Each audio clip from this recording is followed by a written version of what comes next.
जो अंक वाला कॉलम लिखे थे, अगर उसमें दोनों तरफ जो तीर बनवाए हैं उसके बाद भी अगर जगह बचती है, समझ गए, तो क्या करो, उसके बगल में एक तीर और बना लो। ठीक है, नहीं एक ही साइड बनाओ और उसमें लिख लो ये अपचयन विभव का घटता क्रम। मतलब अगर नीचे जाएंगे तो इनका अपचयन विभव क्या होगा, घटेगा। ठीक है, और नीचे जाएंगे तो ऑक्सीकरण विभव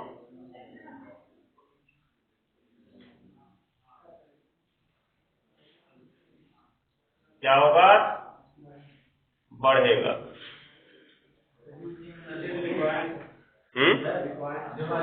विभव लिखवा दी है, क्या क्या लिखवाए,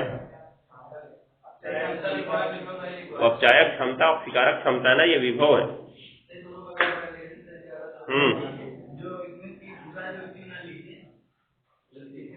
जगह हो तुम उसी में लिख लो, नीचे वाले तीर पे लिखना है जो नीचे है।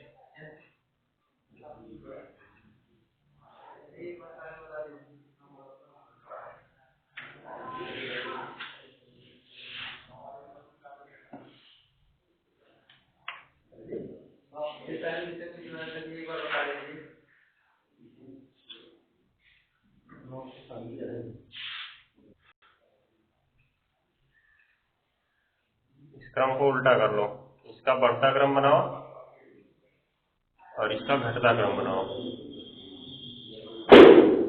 हो गया ना। यहाँ पे लिखेंगे हम चिन्ह के अनुसार, कोष्ठक में लिख देना चिन्ह के अनुसार दोनों में।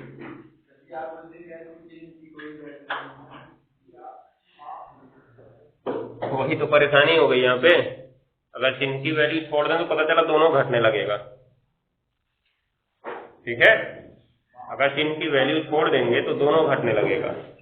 अगर उसके अपचयन विभव के मानक विभव के आधार पर देखा जाए तब वहां चिन्ह छोड़ सकते हैं, वहां परिभाषा में भी बदलाव कर लो।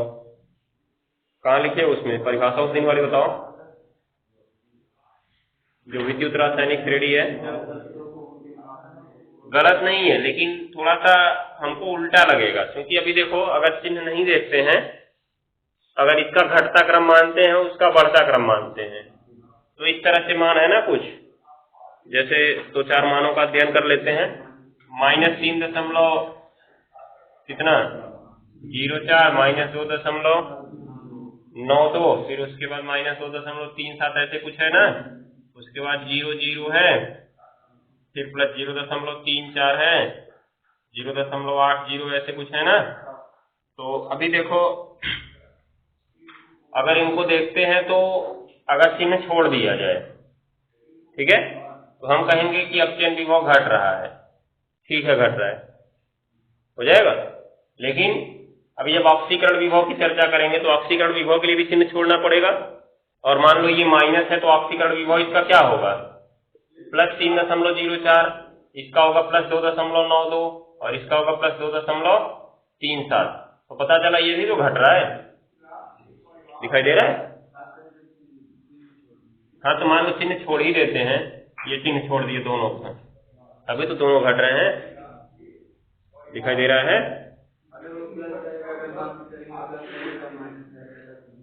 हाँ, अगर उसको प्लस मान के चलेंगे तब माइनस होगा, लेकिन प्लस होता नहीं है ना। चिन्ह छोड़ना है तो दोनों का चिन्ह छोड़ना पड़ेगा, केवल निरपेक्ष मान लेना पड़ेगा हमें। ठीक है, तो सही कर लो। उस दिन परिभाषा क्या लिखवाए थे विद्युत रासायनिक श्रेणी की,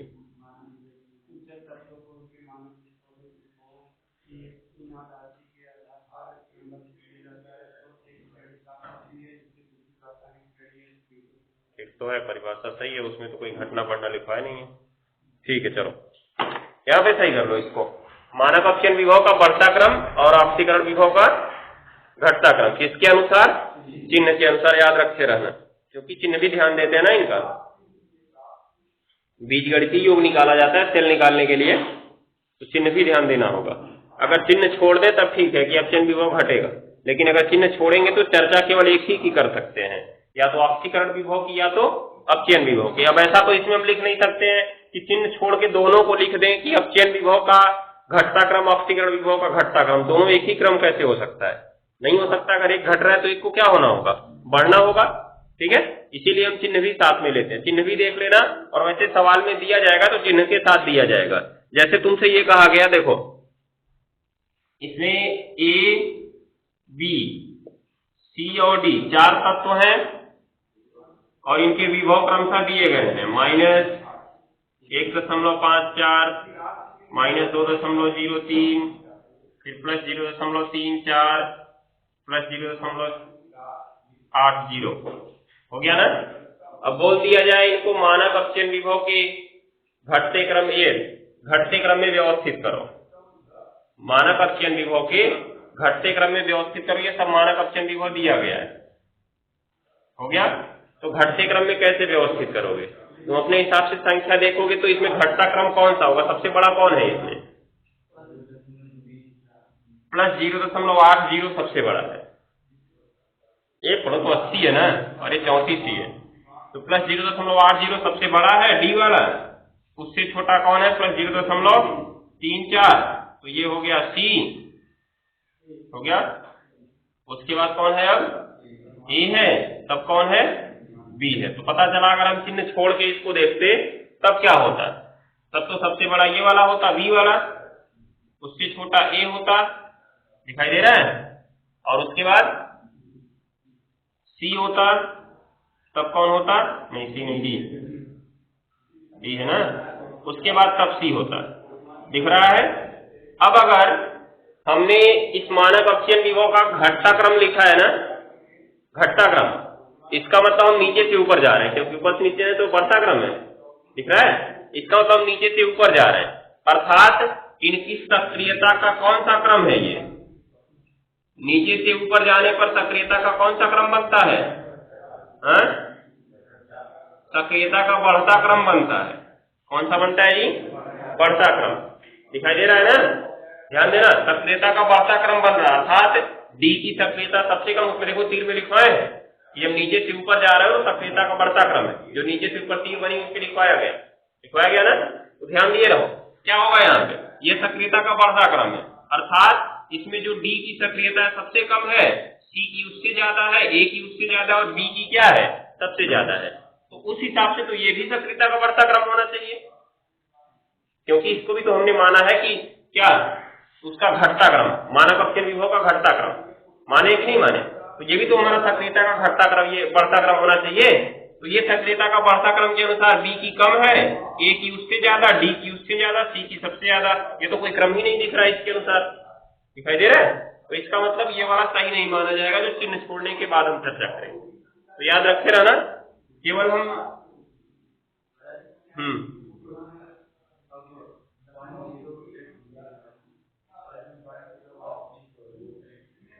हाँ, ये तो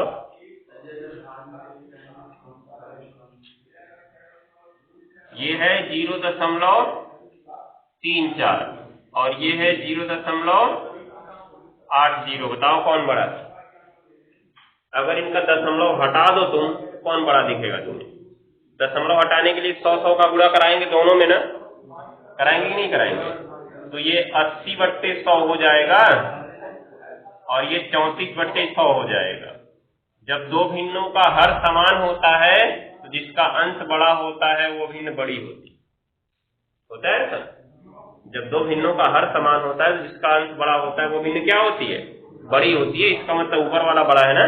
और वैसे भी जांच करने के लिए हम लोग क्या करते हैं? इकाई के स्थान से नहीं शुरू करते हैं, ध्यान देना। अगर दो संख्याओं के छोटे या बड़े होने की जांच करना है तो इकाई के स्थान से नहीं शुरू करते हैं, उनका जो लास्ट स्थान होता है वहां से शुरू करते हैं। अर्थात पहले देखो 0 0 दोनों का बराबर है ना, तो उसके बाद वाले पे जाओ, ये 8 और ये 3, कौन बड़ा है? 8 बड़ा है ना, तो इसका मतलब यही संख्या बड़ी हो गई, आगे जांचने की जरूरत ही नहीं है इसमें। ठीक है।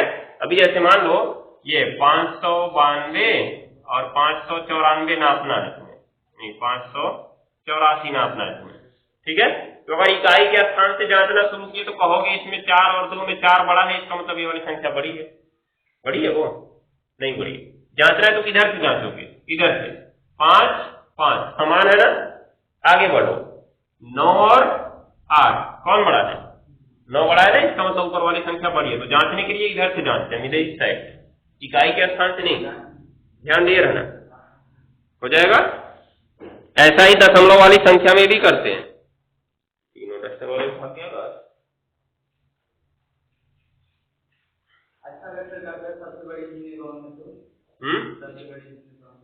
किसमें, इन दोनों में बताओ कौन बड़ी है, कैसे, मतलब एक सवा है, एक और 3 बार उसमें लगभग एक मतलब डेढ़ थोड़ा सा देखो यहाँ पे 100 आम है तो ये 34 पा रहा है, यहाँ पे 100 आम है तो ये 80 पा रहा है, कौन ज्यादा पा रहा है? 34 लोग नहीं बांटते हैं, ये 34 लोग नहीं बांट रहे हैं, ये ध्यान देना। 34/100 1 का हिस्सा है, 34/100 1 का हिस्सा है, और वो 80/100 1 का हिस्सा है। जैसे जब बढ़ रहा है तो उसमें हिस्सा लगेगा ना, तो उसमें 34वां भाग इसको मिलेगा, 34वां भाग नहीं, 34 भाग इसको मिलेगा, 34 भाग, समझ गए, और 80 भाग इसको मिलेगा, ये याद रखे रहना। अर्थात अगर उसके 100 भाग किए जाए तो 34 भाग इसको मिलेगा, 80 भाग उसको मिलेगा, बड़ा वही होगा, चाहे किसी भी परिस्थिति में उसको अध्ययन कर लो तुम। देखो बाहर से डस्टर लेके आओ, तो तीनों लोग भाग गया, ले आओ।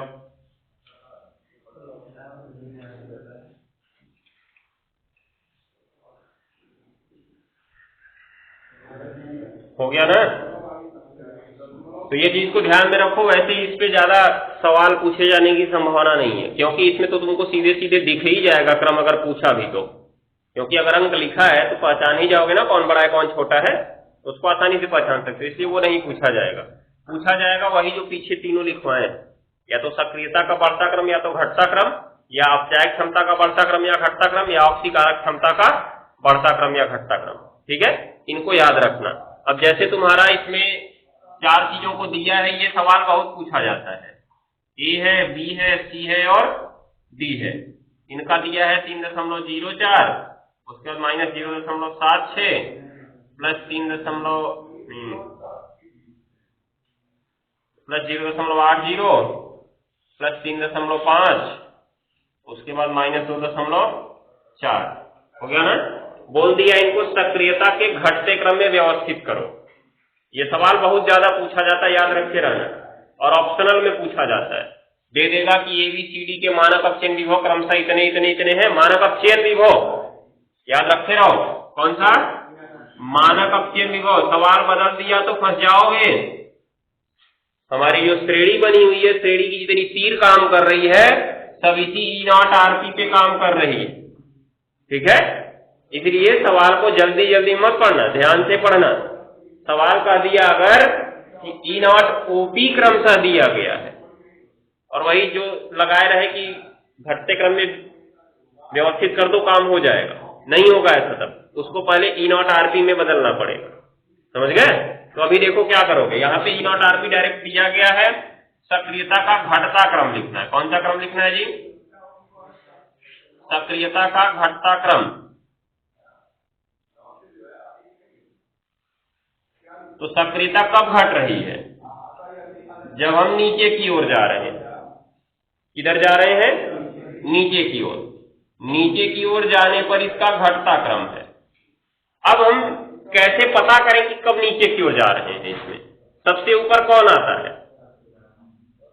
सबसे ज्यादा माइनस वाला ना आता है। तो अगर तुम इस वाले पॉइंट को याद रखते हो तो ये तुमको ये ज्ञात करने में सहायता करेगा। कैसे? क्योंकि ध्यान से समझो, जब तुम श्रेणी में तीर से नीचे की ओर जा रहे थे तो हमने लिखवाया सक्रियता का कौन सा क्रम?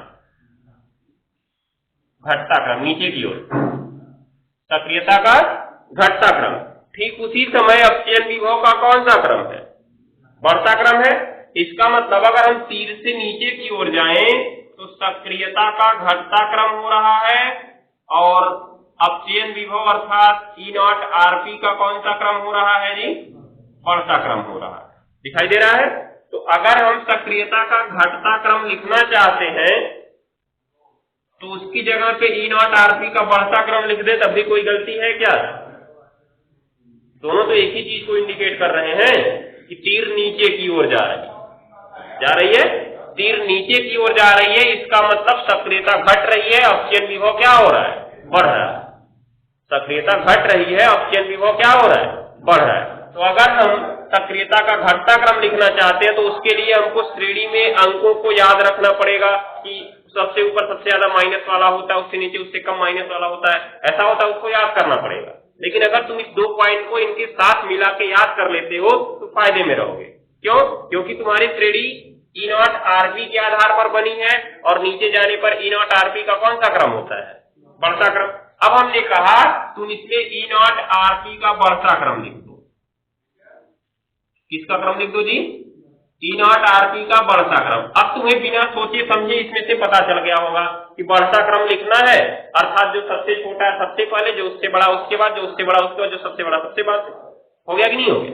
और कुछ नहीं सोचना है तुम्हें। अब क्या करना है? सबसे छोटा कौन है इसमें? ये वाला ए। उससे बड़ा कौन है? ये वाला डी। घटता क्रम लिखना है ना, कॉमा लगा के लिखो, ये सब तीर मत लगाना। उसके बाद क्या करोगे? बी लिखोगे, उसके बाद सी लिखोगे। अब तुमसे किस क्रम की बात कर रहा था वो? घटते क्रम की। तो घटते क्रम के लिए सवाल दो प्रकार से दे सकता है। पता चला ऑप्शन ऐसे दे दिया कि ए डी बी सी, ये पहला ऑप्शन हो गया। दूसरा ऑप्शन ऐसे दे दिया ए डी बी सी। देख तो दोनों में क्रम हो ही रहा है, जो यहाँ लिखे ए डी बी सी दोनों में क्रम वही दिख रहा है ना। लेकिन एक घटता क्रम है और एक कौन सा क्रम है? बढ़ता क्रम है। कौन सा घटता क्रम है? पहला वाला दूसरा वाला? पहला वाला घटता क्रम है, ध्यान देना। इसका मतलब घटते क्रम के लिए इधर की ओर मुंह खुला होना चाहिए। तो पहले कॉमा लगा के लिख लो, उसके बाद जो क्रम तुमसे पूछा गया उसके हिसाब से व्यवस्थित कर लो। घटता क्रम पूछता है तो इधर की ओर मुंह खुला सबका लगा दो, बढ़ता क्रम पूछता है तो बंद वाला लगा दो, हो जाएगा ना। ये प्रकार से तुम्हें काम कर लेना है। मतलब इन्हीं दोनों से तुमको काम कर लेना है। इन्हीं दोनों से क्या समझ लो? इसी से काम कर लेना है, इसी से काम कर लेना है। क्यों काम कर लेना है? इसी से क्योंकि आप ऑक्सीकरण विभव तो बताया नहीं है, ठीक है। अगर ऑक्सीकरण विभव हमने बताया होता और इसको याद रखते तो उसका भी संबंध बना देते तुम, हो जाएगा नहीं हो जाएगा? अगर ऑक्सीकरण विभव यहाँ पे बताया होता अपचयन विभव की जगह तो इसको याद रखते तो उसको इसके साथ जोड़ लेते। मतलब सक्रियता का घटता क्रम हो रहा है तो ऑक्सीकरण विभव का भी कौन सा क्रम हो रहा है? घटता क्रम हो रहा है। तो अगर ऑक्सीकरण विभव दिया होता तो उसका घटता क्रम लिख देते यहाँ पे, हो जाएगा। मतलब अगर इन तीनों में से कोई सवाल पूछता है जो कल लिखवाए थे उसको, उसके लिए हम क्या करेंगे? इनको जोड़ देंगे इसके साथ, हो जाएगा, और व्यवस्थित कर लेंगे। तो हमको ज्यादा परेशानी नहीं होगी, देखना नहीं पड़ेगा, क्योंकि संख्याओं को छोटे बड़े क्रम में व्यवस्थित करना हम आसानी से जानते हैं। समझ गए? अब ऐसे अगर लिखते खाली सक्रियता का घटता क्रम, तब तुम्हें याद रखना पड़ता कि जो विद्युत रासायनिक श्रेणी थी वो बनी कैसे थी। ऊपर सबसे ज्यादा माइनस वाला लिखा गया था, उससे कम, उसके नीचे उससे कम माइनस वाला लिखा गया था, उससे नीचे उससे कम माइनस वाला लिखा गया था, फिर प्लस वाला लिखा गया था, ऐसा किया गया था ना। तब उसको भी ध्यान देना पड़ेगा। लेकिन अगर बस ये दो पॉइंट रखते हो कि नीचे जाने पर अपचयन विभव बढ़ता है और सक्रियता क्या होती है? घटती है। तो अगर सक्रियता का घटता क्रम हमने तुमसे पूछा तो तुम उसकी जगह पे कौन सा क्रम लिख सकते हो? अपचयन विभव का बढ़ता क्रम लिख सकते हो, और क्रम से इनको बढ़ते क्रम में व्यवस्थित करके तुमसे घटता क्रम पूछा है तो घटते क्रम वाला चिन्ह लगा लो, हो जाएगा। तो इस तरह से कर सकते हो। चलो लिखते हैं आप।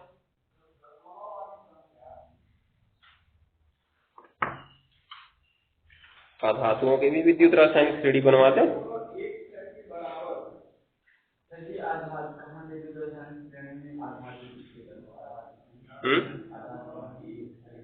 अधातु अभी थोड़ी ना धातु, अधातु का अलग से बनता है। इलेक्ट्रोड अधातुओं के भी बनते हैं, अधातुओं का भी इलेक्ट्रोड बनता है, धातुओं का ही नहीं बनता है। तो इसलिए वो भी इलेक्ट्रोड का काम करती हैं, तो उनका भी तो पता होना चाहिए। जैसे अभी देखो उस दिन हम लोग समझे थे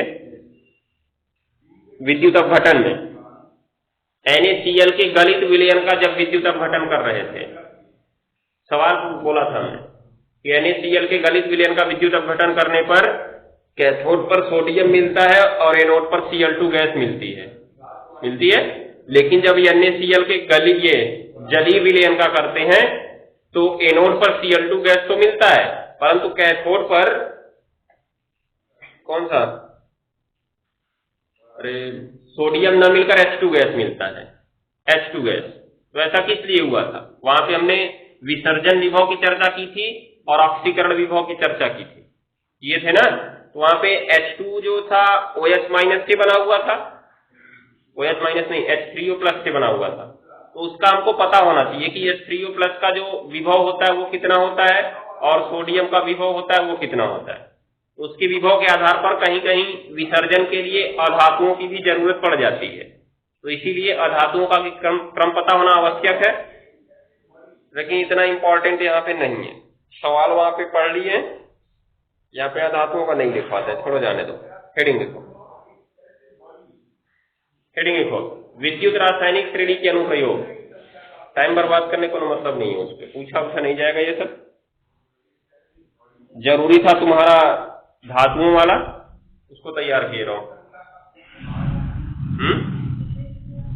छोड़ो उसको, उसमें कौन पसंद। चाहो तो वहां पे लिखना, चाहो देख लो विद्युत रासायनिक श्रेणी के अनुप्रयोग। ज्यादा भरने का मन कर रहा है तो, नहीं तो बाद में चित्र उत्र बना लेना कोई उनसे। क्या लिखे? विद्युत रासायनिक श्रेणी के अनुप्रयोग हो गया। सवाल इसी में से बनेंगे सब, जितना भी यहाँ पे चर्चा किए हैं इन सबको हम लोग यहीं पे लिखेंगे। तो लिखो,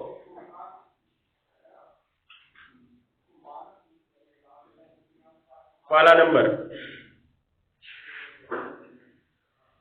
हेडिंग लिखना, तत्वों की सक्रियता के निर्धारण में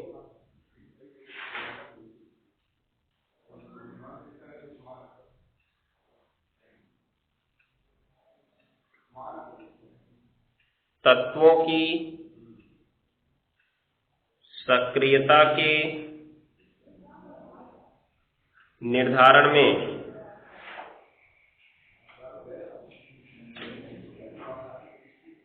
तत्वों की सक्रियता के निर्धारण में हो गया ना। लिखो इसमें,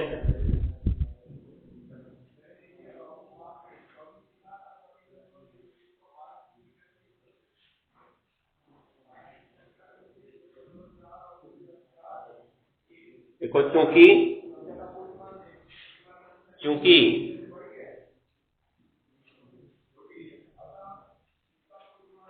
हो गया।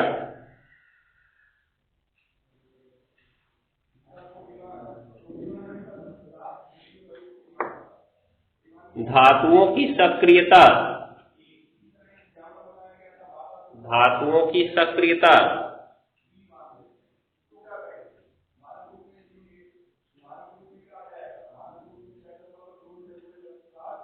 हो गया।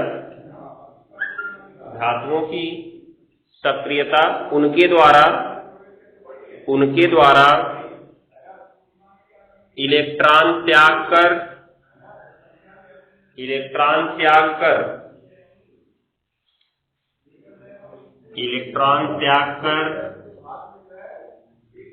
धनायन बनाने की प्रवृत्ति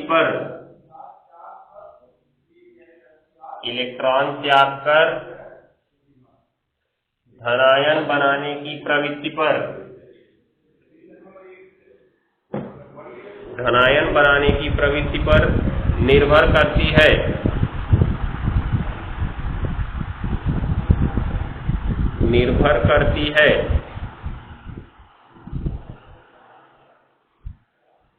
इलेक्ट्रॉन त्याग कर धनायन बनाने की प्रवृत्ति पर निर्भर करती है। अब देखो, धातु है अगर वह इलेक्ट्रॉन त्याग कर धनायन बनाती है। अब ध्यान देने वाली बात है, आधुनिक सिद्धांत के अनुसार यौगिक तभी बनते हैं जब इलेक्ट्रॉनों का आदान प्रदान होता है। चाहे कोई अपना इलेक्ट्रॉन दूसरे को दे दे चाहे उसके साथ साझा कर ले, यही तो प्रक्रिया होती है।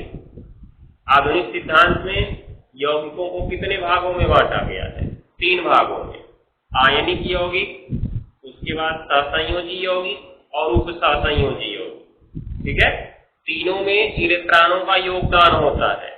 आयनिक यौगिक में एक अपना इलेक्ट्रॉन त्याग देता है, दूसरा ग्रहण कर लेता है। सहसंयोजी यौगिक में दोनों अपना समान इलेक्ट्रॉन देकर एक दूसरे से साझा कर लेते हैं। उपसहसंयोजी यौगिक में साझा तो करते हैं परंतु दोनों इलेक्ट्रॉन किसी एक ही परमाणु का होता है। मतलब तीनों में हमने किसकी चर्चा की? इलेक्ट्रॉन की चर्चा की। ठीक है, अब धातुओं के बारे में तुम जानते हो कि धातुएं इलेक्ट्रॉन त्याग कर धनायन बनाती। ठीक है, अब सोचो जैसे एक यौगिक बन रहा है LiCl और दूसरा यौगिक बन रहा है NaCl। इसमें हुआ क्या होगा? लिथियम ने अपना इलेक्ट्रॉन त्याग कर धनायन बनाया होगा और उसके इलेक्ट्रॉन को किसने ग्रहण कर लिया होगा? Cl ने ग्रहण कर लिया होगा। यहाँ पर सोडियम ने अपना इलेक्ट्रॉन त्याग कर धनायन बनाया होगा, Cl ने उस इलेक्ट्रॉन को ग्रहण कर लिया हुआ ना। अब सोचो, हमने कहा लिथियम अपना इलेक्ट्रॉन 0.5 सेकेंड में त्याग सकता है। इलेक्ट्रॉन त्यागने की प्रवृत्ति है इसकी, 0.5 सेकेंड में अपना इलेक्ट्रॉन त्याग सकता है, हम मान रहे हैं। तो वास्तव में ऐसा होता नहीं और जल्दी हो। ठीक है, अब क्या होगा?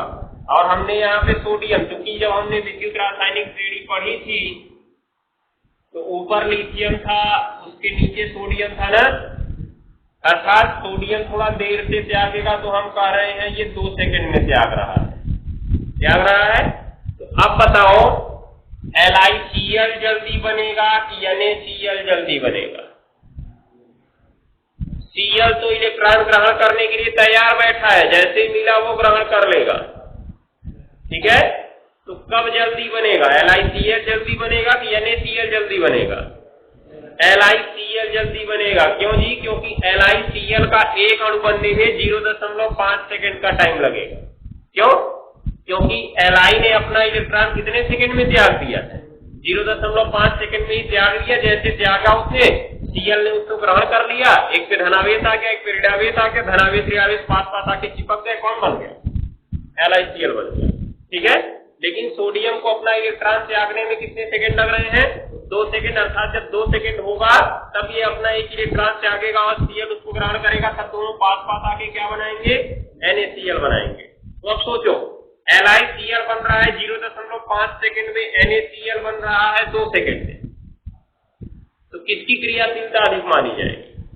क्रियाशीलता मतलब क्रिया करके यौगिक बनाने की क्षमता, तो किसकी मानी जाएगी? Li की ना।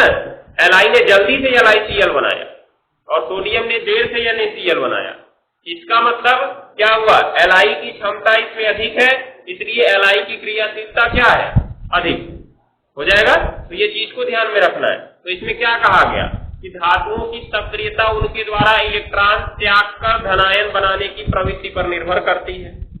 अर्थात जो जितना जल्दी धनायन बनाएगा उसकी क्रियाशीलता या सक्रियता उतनी अधिक मानी जाएगी, उसको उतना ही सक्रिय कहा जाएगा। होगा कि नहीं होगा? तुमसे कोई काम करने के लिए कहा जाए, तुमने उस काम को 2 मिनट में कर दिया, दूसरे से कोई काम करने कहा जाए, वो आलसी की तरह उठा तो 3 मिनट इधर उधर घूमा, तब काम करने गया, 10 मिनट में काम किया, तो सक्रिय किसको माना जाएगा? जिसने जल्दी किया, अर्थात तुमको सक्रिय माना जाएगा।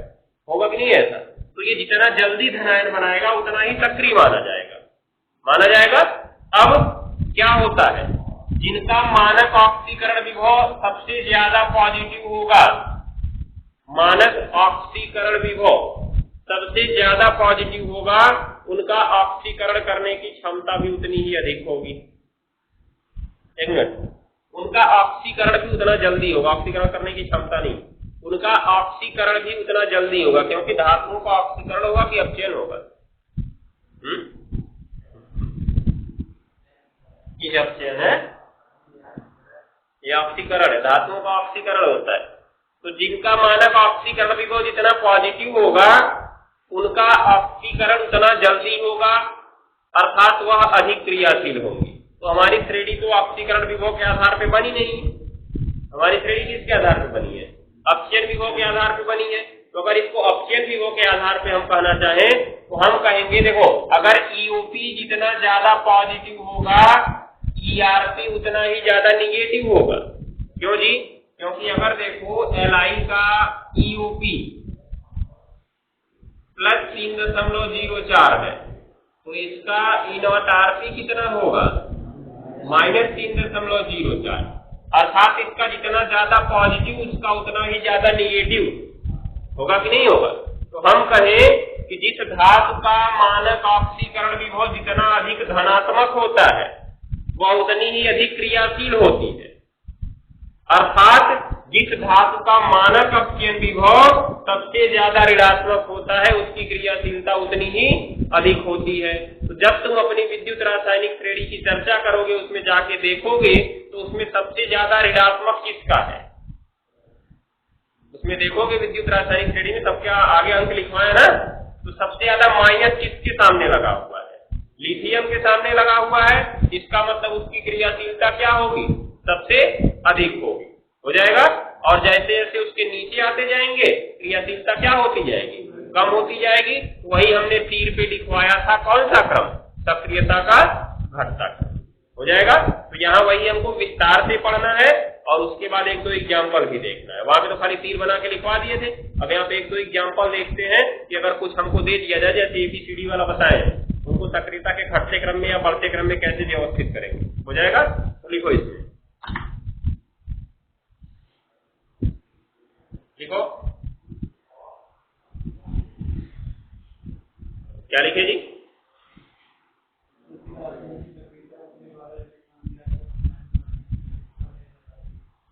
अर्थात जो धातु जितना आसानी से इलेक्ट्रॉन त्याग कर धनायन बनाएगी,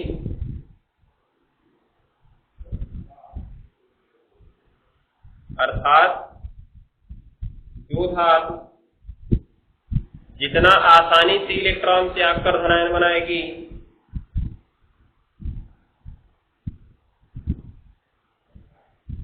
जो धातु जितना आसानी से इलेक्ट्रॉन त्याग कर धनायन बनाएगी,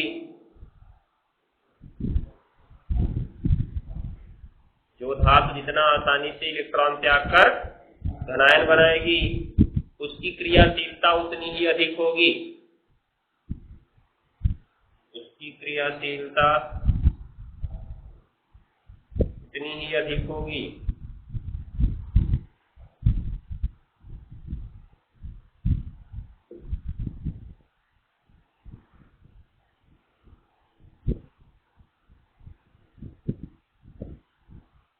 हो गया।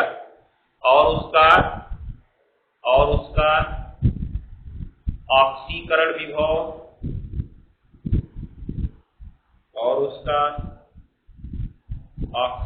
विभव उतना ही अधिक धनात्मक होगा और उसका ऑक्सीकरण विभव उतना ही अधिक धनात्मक होगा।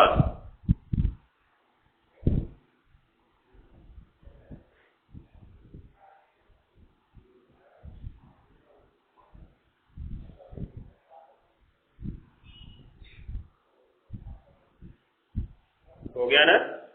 आगे लिखो।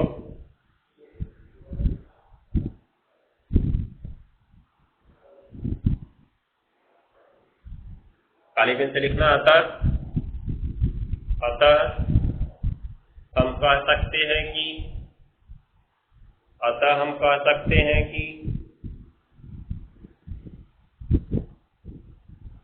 जिस धातु का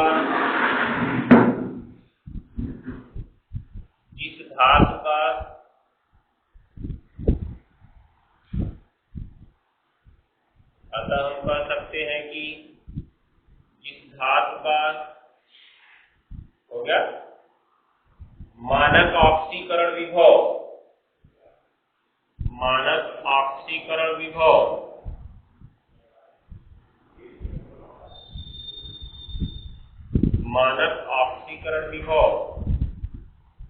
जितना अधिक धनात्मक होगा, जितना अधिक धनात्मक होगा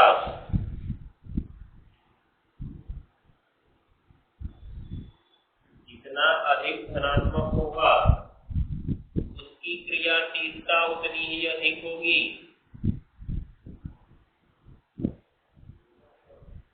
उसकी क्रियाशीलता उतनी ही अधिक होगी।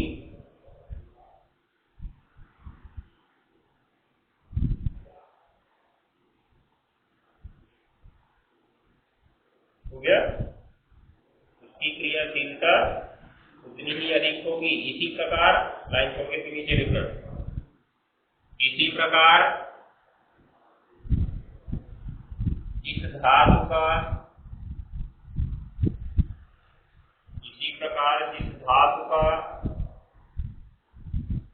मानक अपचयन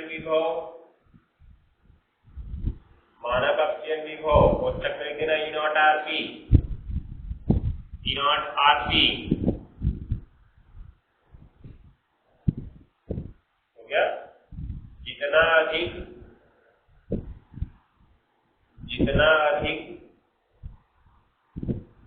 ऋणात्मक होगा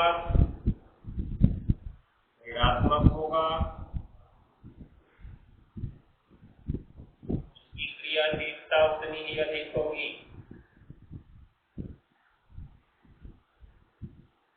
उसकी क्रियाशीलता उतनी ही अधिक होगी।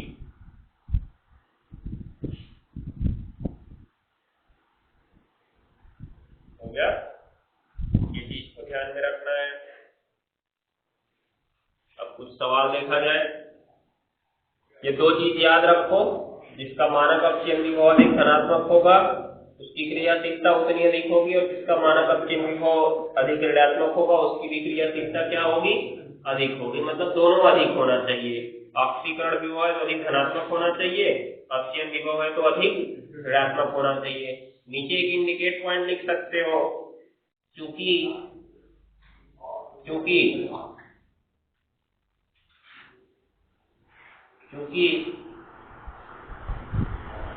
ECS में नीचे जाने पर ECS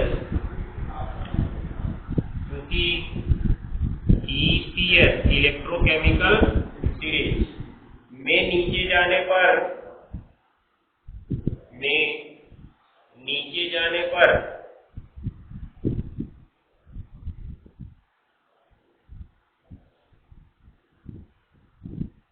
ECS में नीचे जाने पर E नॉट OP घटता है।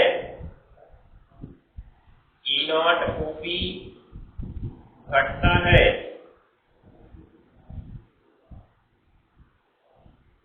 हो गया? इसलिए नीचे जाने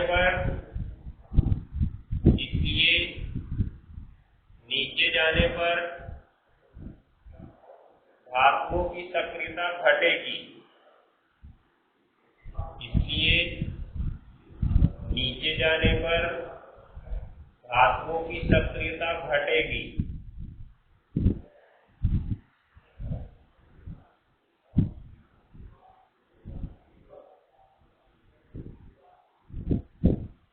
हो गया ना? कोष्ठक में आगे लिख देना अर्थात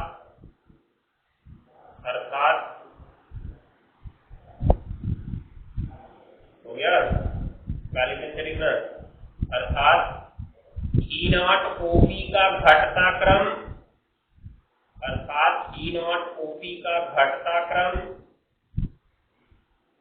ऐसे लिख सकते हो। अर्थात वहां मत लिखो, नीचे ऐसे लिख लो।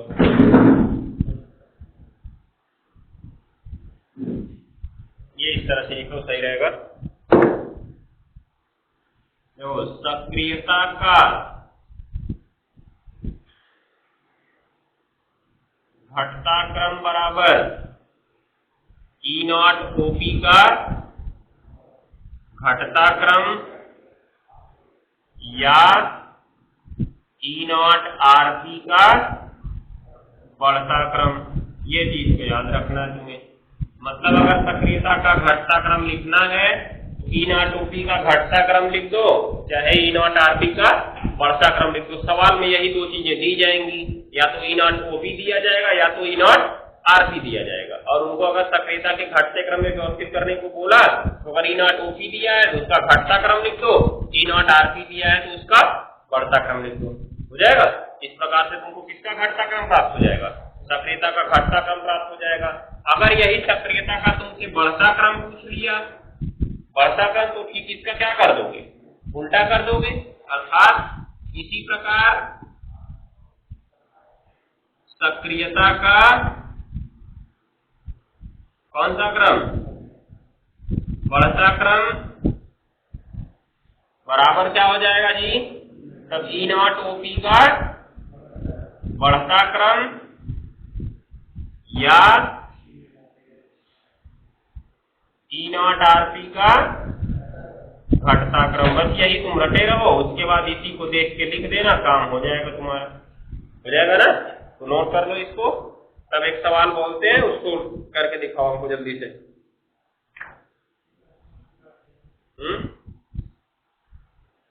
घर से करके आना, सवाल बोल देते हैं, कैसे आगे कल होगी।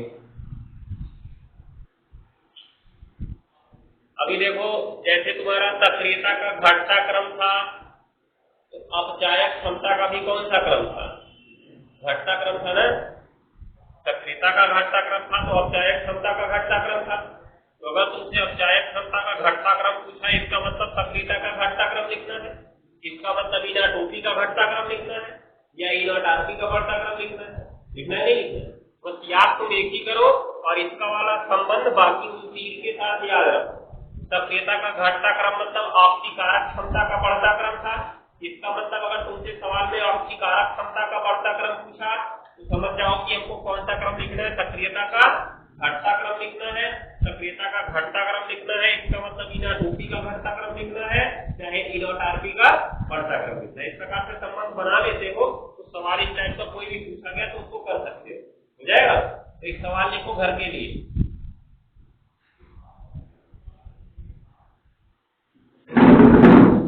सवाल लिखो, यदि चार तत्वों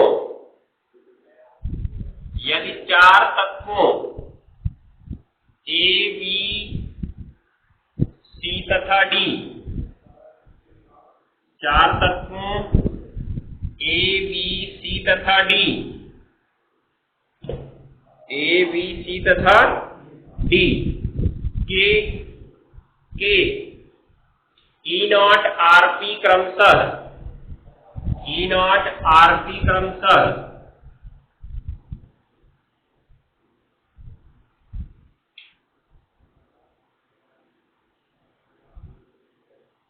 ई नॉट आरपी क्रमशः plus 0.34 minus 0.76 plus 0.80 minus 3.04 plus 0.34 minus 0.76 plus 0.80 minus 3.04 हो गया। है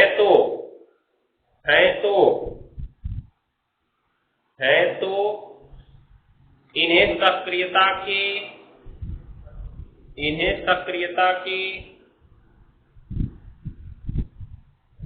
घटते क्रम में व्यवस्थित करो। इन्हें सक्रियता के घटते क्रम में व्यवस्थित करो।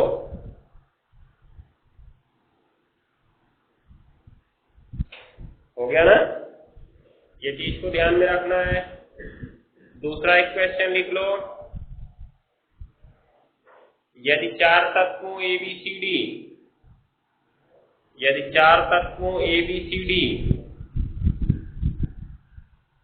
के ई नॉट ओपी क्रमशः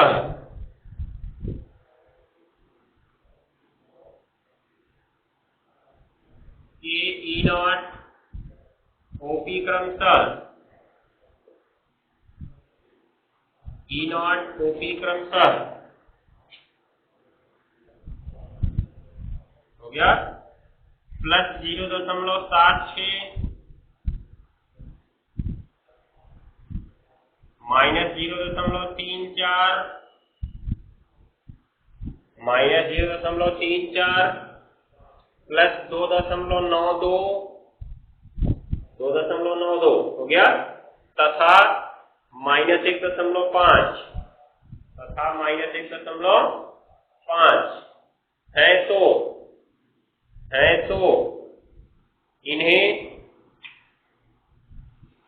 है तो इन्हें हो गया सक्रियता के बढ़ते क्रम में व्यवस्थित करो।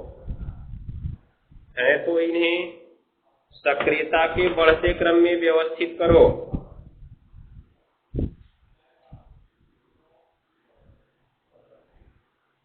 सक्रियता के बढ़ते क्रम में व्यवस्थित करो।